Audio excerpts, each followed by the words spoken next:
नमस्कार। आपको वर्ष 2023 की बहुत बधाई और शुभकामनाएं। माननीय प्रधानमंत्री नरेंद्र मोदी जी के नेतृत्व में कैबिनेट की बैठक हुई। बहुत महत्वपूर्ण उसमें निर्णय लिए गए हैं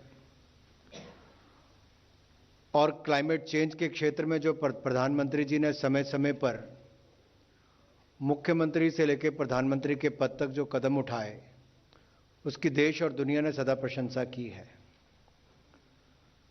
और क्लाइमेट चेंज के क्षेत्र में ही वैश्विक स्तर पर भारत महत्वपूर्ण भूमिका निभा रहा है। देश की ऊर्जा की इंस्टॉल्ड कैपेसिटी का 40% नॉन फॉसिल ऊर्जा स्रोतों पर आधारित हो, ये लक्ष्य 2030 तक का निर्धारित किया था, जिसको 2021 में बहुत वर्ष पहले पूरा किया गया।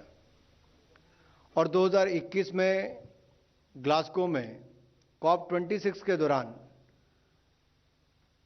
प्रधानमंत्री जी ने जो भारत द्वारा महत्वाकांक्षी कदम उठाने की जो घोषणा की थी और अपने भारत को 2070 तक नेट जीरो का लक्ष्य रखा था, पंच अमृत की बात माननीय प्रधानमंत्री मोदी जी ने वहां पर कही।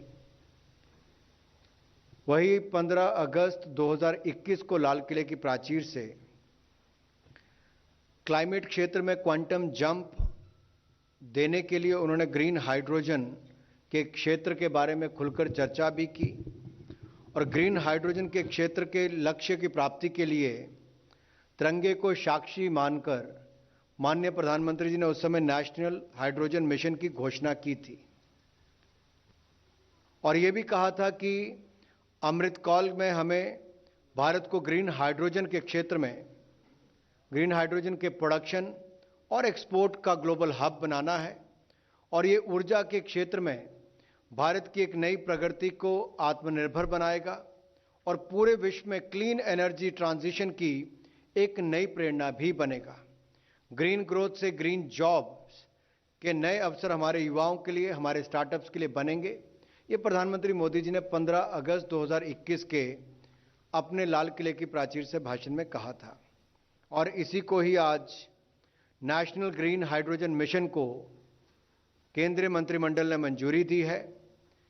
India will be the global hub of green hydrogen और हम ये कह सकते हैं कि क्लाइमेट चेंज से निपटने के लिए ग्रीन हाइड्रोजन एक बहुत महत्वपूर्ण भूमिका निभाएगा और इसकी जो विस्तृत संरचना तैयार की गई वो इस प्रकार है कि 2023 तक प्रतिवर्ष 50 लाख टन ग्रीन हाइड्रोजन का उत्पादन होगा। इसके लिए 60 गीगावाट से 100 गीगावाट की इलेक्ट्रोलाइजर कैपेसिटी को तैयार किया जाएगा, स्थापित किया जाएगा और भारत में लो कॉस्ट ग्रीन हाइड्रोजन व इससे संबंधित इक्विपमेंट व टेक्नोलॉजीज के उत्पादन को प्रोत्साहन देने के लिए इंसेंटिव, दो तरह के प्रमुख इंसेंटिव दिए जाएंगे। एक तो इलेक्ट्रोलाइजर्स के मैन्युफैक्चरिंग पर 5 वर्षों के लिए इंसेंटिव दिए जाएंगे। मैं कह सकता हूं कि इसको कुल स्कीम जो 2029-30 तक है, तो इसको पहला तो इलेक्ट्रोलाइजर्स की मैन्युफैक्चरिंग पर इंसेंटिव दिए जाएंगे, दूसरा ग्रीन हाइड्रोजन के उत्पादन पर इंसेंटिव दिया जाएगा।